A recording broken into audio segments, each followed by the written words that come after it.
Welcome back, everyone. Sheepdog Smokey here, and we've got a little bit of a different one here today because it's not really it's the same kind of news that I've been talking about. This is more of a sociology topic, sociological topic. Medieval scholars joust with white nationalists and one another. Each May, some 3,000 people descend upon Kalamazoo, Michigan for the International Congress on Medieval Studies, which brings together academics and enthusiasts for 4 days of scholarly panels, performances, and after-hours mead drinking.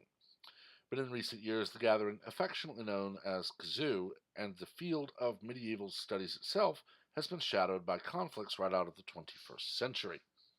Since the 2016 presidential election, scholars have hotly debated the best way to counter the weaponization of the Middle Ages by a rising tide of far-right extremists, whether it's white nationalist marchers in Charlottesville, Virginia, displaying medieval symbols, or the white terrorist who murdered 50 people at two mosques in Christchurch, New Zealand, using weapons inscribed with references to the Crusades.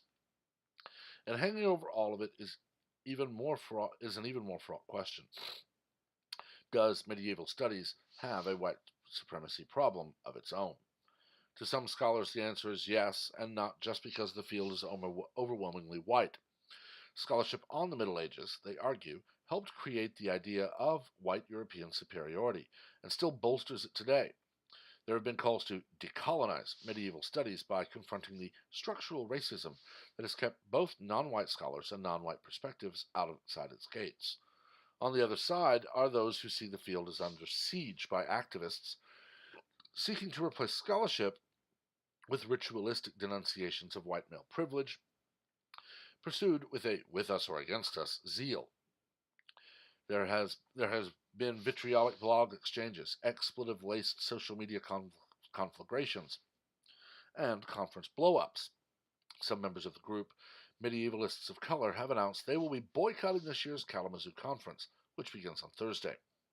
Facebook groups have splintered amid charges and countercharges of bullying, cybermodding, and infiltration by trolls. In the middle are the broad mass of medievalists, many who may sympathize with one camp or the other, but mostly want to stay out of the fray. People don't become medievalists because they want to be political, says Richard Utz, a literary scholar at Georgia Tech and president of the International Society for the Study of Medievalism. Most are monkish creatures who just want to live in their cells and write their manuscripts. The term medieval came into use in the 19th century to refer to Europe from roughly 500 AD to 1500 AD, between the end of the Roman Empire and the rise of modernity. While the field may seem divorced from the contemporary world, its own origins are hardly apolitical. In Europe, academic study of the Middle Ages developed in tandem with a romantic nationalism that rooted the nation-state in an idealized past populated by Anglo-Saxons and other supposedly distinct races. In the U.S., universities, cultural institutions, and wealthy elites drew on Gothic architecture, heraldry, and other medieval trappings to ground American identity in a noble and implicitly white European history.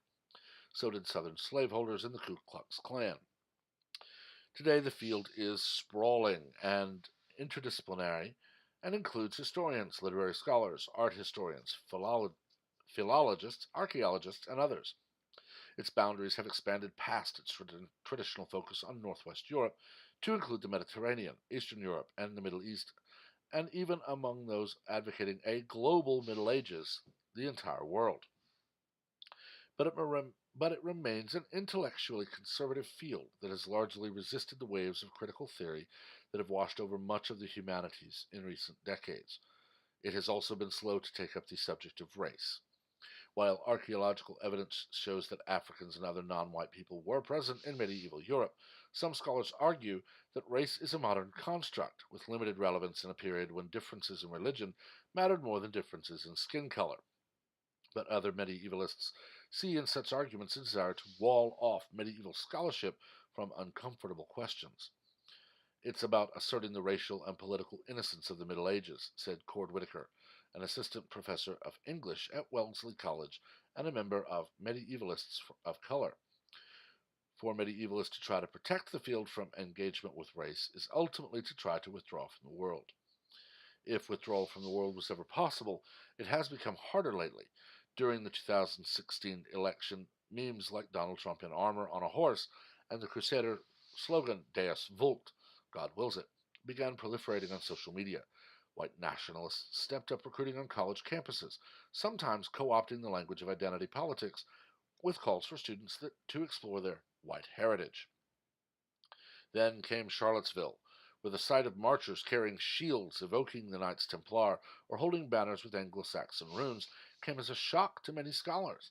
Medieval studies always wants to be relevant, said Ruth Mazo Karas, a historian at Trinity College in Dublin, and president of the Medieval Academy of America. I would love to know how she's the president of an American academy when she's in Ireland. But now we've become relevant in the wrong way. A week after Charlottesville, the Medieval Academy and 28 other scholarly groups released a statement condemning the fantasy of a pure, white Europe that bears no relationship to reality. Some medievalists overhauled their teaching, discussing misappropriations of history, along with the history itself. Suddenly, professors began worrying about how to respond to students who might bring up white nationalist themes in class, or who might assume that medievalists themselves are white supremacists.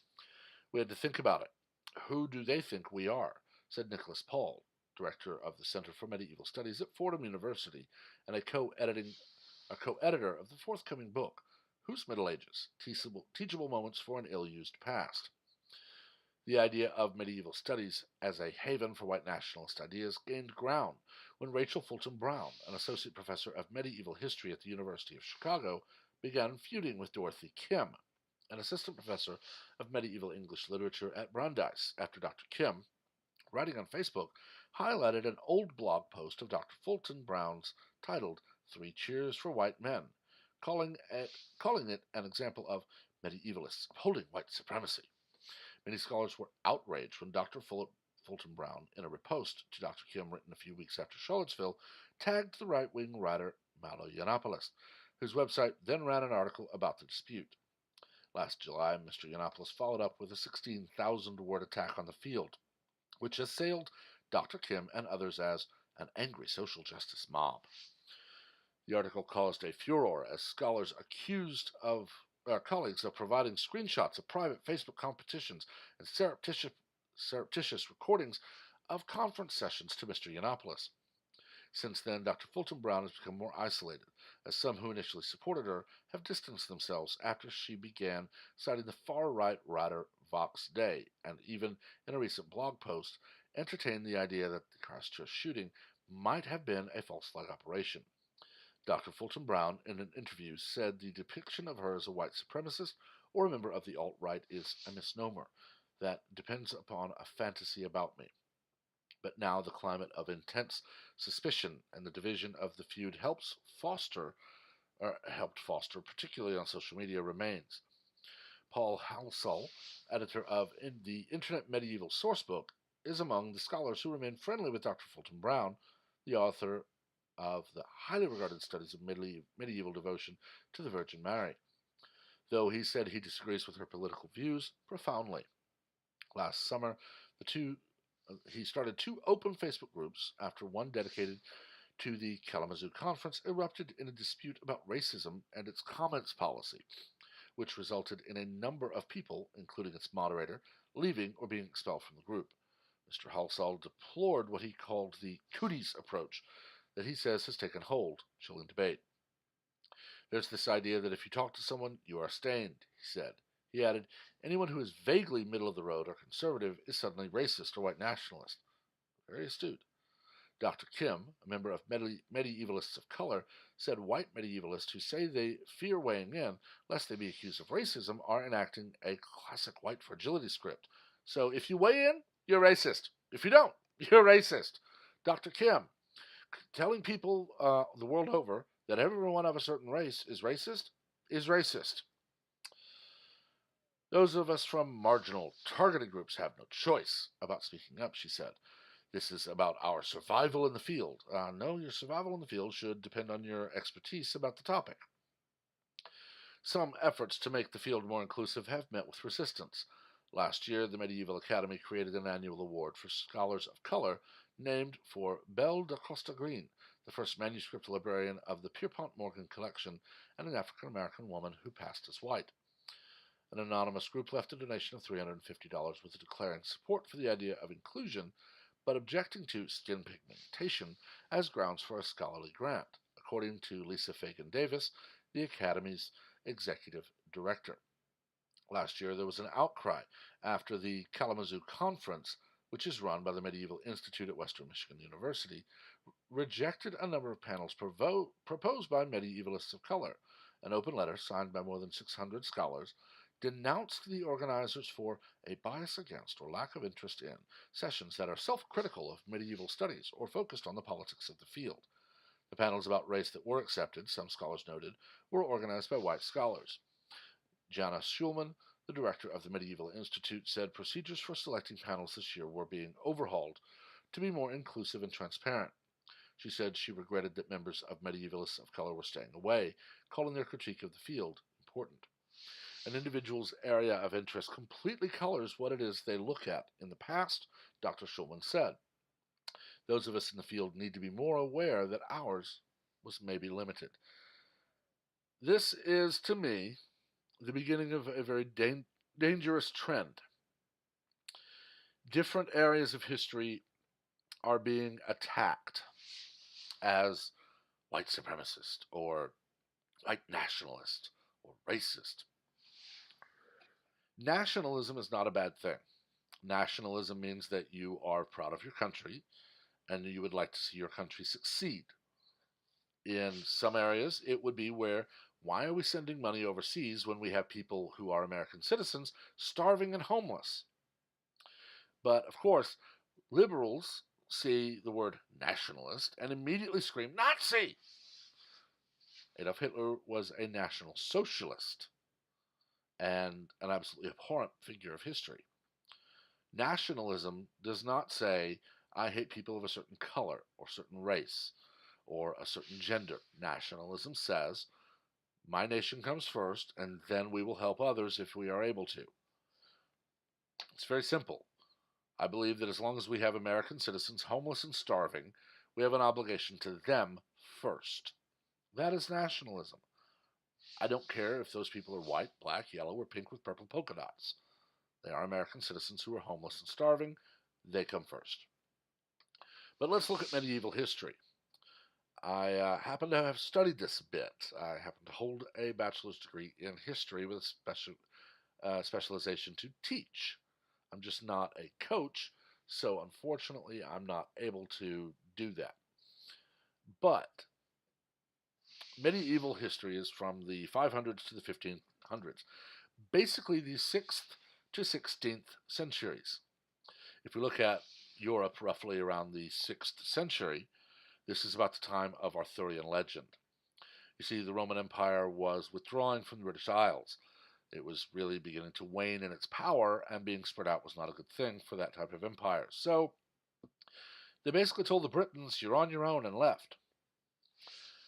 Now, whether it was a king named Arthur with an advisor named Merlin, be he a wizard or not, who wielded a sword named Excalibur or not, the legends surround a charismatic and very powerful king who managed to unite all peoples of the island of Britain. Therein is King Arthur. As legends always are, they are embellished, much like with Davy Crockett, who's a very charismatic leader. He was at the Alamo, very amazing strategist there, but killed a bear when he was only 3. I really doubt that. So legends get embellished, and that's the way it is. But if we look at Europe in the 6th century, you're going to find something very, very interesting for people who haven't studied history, and very, very droll for those of us who have. It was white. We didn't have a lot of people of color in the British Isles in the 500s, simply because Rome didn't want the slaves they'd been taking all over the world too far from the people of station who needed them. And of course, there weren't any senators or legatists or any of those people in Britain. The ones who were in a position of power in Britain generally took Celts as their slaves. So, Europe was predominantly, or if not completely, white in the 500s, and as the Brits began to build their own nation, be it Camelot or a hut somewhere, they weren't sending out carrier pigeons and doves with, please, if your skin is not white, come to Britain. They didn't care who came or who didn't. They were building a nation. There's a very good reason that the people of Scandinavia are predominantly white, blonde, and impressive physiques.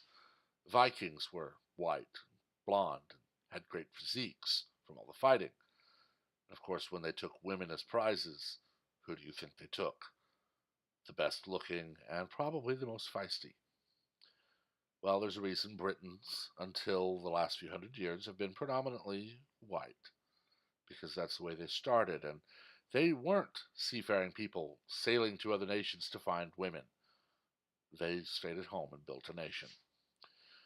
If we look throughout history of misappropriation of symbols, look no further than 1939 in Germany with the swastika. Turn it 45 degrees and it's Buddhist. Or perhaps we look at the Devil's Trident, which at one point was Poseidon's trident. Or the ancient monks, whose garb is eerily similar to the KKK. You see, people the world over have studied history as a way to learn, as a way to keep their tribal traditions alive and keep their national traditions alive in later years. And when they see a symbol that they see meant power or peace or prosperity, they use it. Saying that because some idiots used your symbol now means your entire field of study is racist, idiotic. But this one's, I've gone a lot longer than normal on this. As I said, this is not really my normal topic, but it's one I love to talk about because it gets into the sociological, the psychological, the social psychology. It gets away from the, I'm sorry, Mr. Nadler, no, you can't order the AG to break the law story. It gets into a topic I'm a lot more passionate about, being history. So I'd love to hear your takes on this. And as always, remember to keep it civil. We don't learn from argument, we learn from debate. Please also remember to like, comment on, and share this video, as well as to subscribe and activate notifications so you are among the first to know of any new content as it is posted. Until next time, everyone have a wonderful day.